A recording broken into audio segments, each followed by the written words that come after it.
Thanks for joining us at 9 News Plus. I'm Chris Bianchi. Mike Nolan was a household name in Colorado for decades. Originally from Buffalo, the sportscaster came to 9 News in the late 1970s. He reported on Denver sports until his retirement in 2004. Nolan died on November the 25th in Santa Fe. Former 9 News sports anchor Ron Polo joined Tom Green to talk about their memories of Mike Nolan and the legacy he leaves behind. We want to talk more about Mike's life and legacy with one of his great friends, another familiar face to 9 News viewers and sports fans all over Colorado, our good friend Ron Polo. Hey, Tom, it's always good to see you. Always good to see you. I wish it was a different circumstance. No, but we don't spend enough time together, and we think about it at times like this. Oh, yeah, we call each other and we say we should do it, and then stuff like this, unfortunately, brings us together. Well, I've been talking about it for a few days now. I knew Mike for 40 years. You knew him even longer. I knew Mike a long time, and, I was driving over here thinking, well, what stories could I tell that you don't know, and you know them all, that I can't tell. And I just told somebody back there, I said, well, I got to parse these stories, but what do I think of when I think of Mike?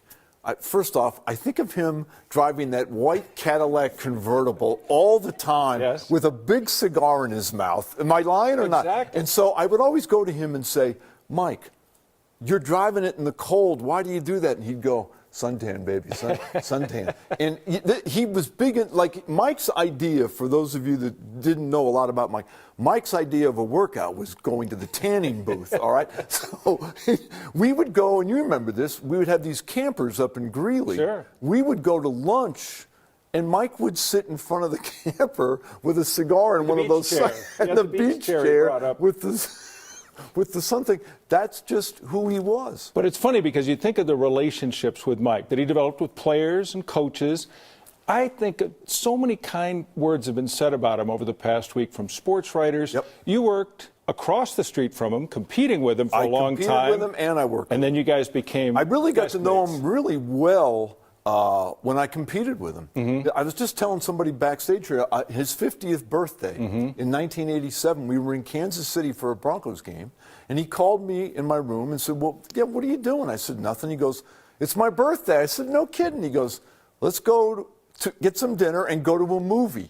We went to dinner, and I can still remember, we went to Heartbreak Ridge, and it was great going to see a movie with Mike because he laughed his can off. Yeah. And he had a great sense of humor. He really did. He was funny. I'm looking at that picture right there, okay? That reminds me, yes, and that's a great picture too. I don't know if you were still at 9 at this point, but there was a memo. Kim might even remember this. And that's a great picture. That's when I left 9 to go to Fox, and you guys had all put together like a surprise little party for me down at the Chop House, and Sonny Lubick, God love him, Kobrick, Benny. Everybody. It was great. But I remember this was after I'd come here. It might have been like 92 or 93. There's another great picture. I've got that picture in my office, and the reason I have it hanging up at home is Mike and Gary signed that, and they said to Ron, our biggest fan. That sounds like the two of them, yes, of course. But Gary Cruz. The story I was going to tell is, this was a couple years after I got here. There was a memo that came out, and I think it was probably mostly for the women, and it was like, please don't change your appearance without telling us first. This is very important. And so this is typical Mike. He walks in the next day. Now, his hair was as white as mine right now. Right. He walks in, his hair is basically jet black, okay? And he goes, hi, guys. Like, nobody would, who would say anything, right? And he got suspended for a couple days, but that was the beauty of it. So I always tell this story. In the old building, Mike, one day, they changed the music on the show. And for years, 9 News had the exact same music. And one day, they just changed it. No one knew about it. Nolan goes stomping downstairs into Butch Montoya's office, the news director, and he goes, who changed the music? And Butch, his boss, says, I did. Mike goes, I like it. That is typical Mike. Yeah. That is so Mike. That's awful. Unless you like it, then it's just great. The other thing about Mike, I think, and you know this as well as I do, I think Mike loved his job. I think he loved being on TV.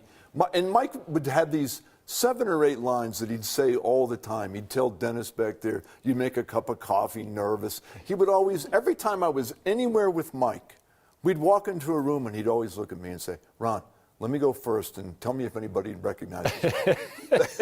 It was that's just who he was. But I think he was an old school character. But people knew what he loved as far as sports and being on television, and maybe not as well know how much he loved his family. And it's been interesting over these past week to catch up with his kids, you know, fully grown now, and to hear the stories and share the stories and the love. He was very, very proud of Joe and Pete and Amy. And it's funny, he wouldn't always... And Mark, just so you don't get in trouble. Yeah, just so I don't get in trouble.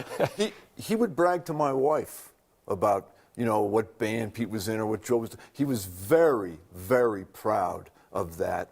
And he was also proud of his ladies' man persona, well, you know, that he had, and he fostered it, you know. I remember one time, and it was like in 90, maybe it was 1990, I got divorced, and he goes, "Hey, you got to get back out there, kid. You got to get back out there." I said, "Back out where?" I mean, what do you mean? He goes, "Oh, you got to get out there. Let me tell you what it's like. It's brutal out there." Well, it's good that you had a tour guide. Yeah, I had a guy to take me through it in Mike, you know. It was just... Well, just so people know, because many people have asked, no services have been scheduled yet for Mike. It's expected there might be a service very soon down in Santa Fe where he passed on.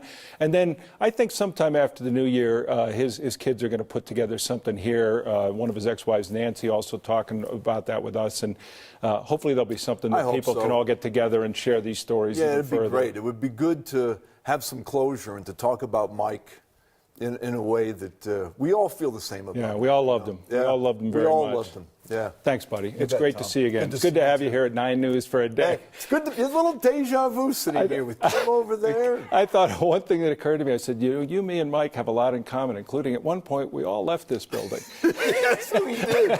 You know, I just went back real quick. I just went back to the sports office.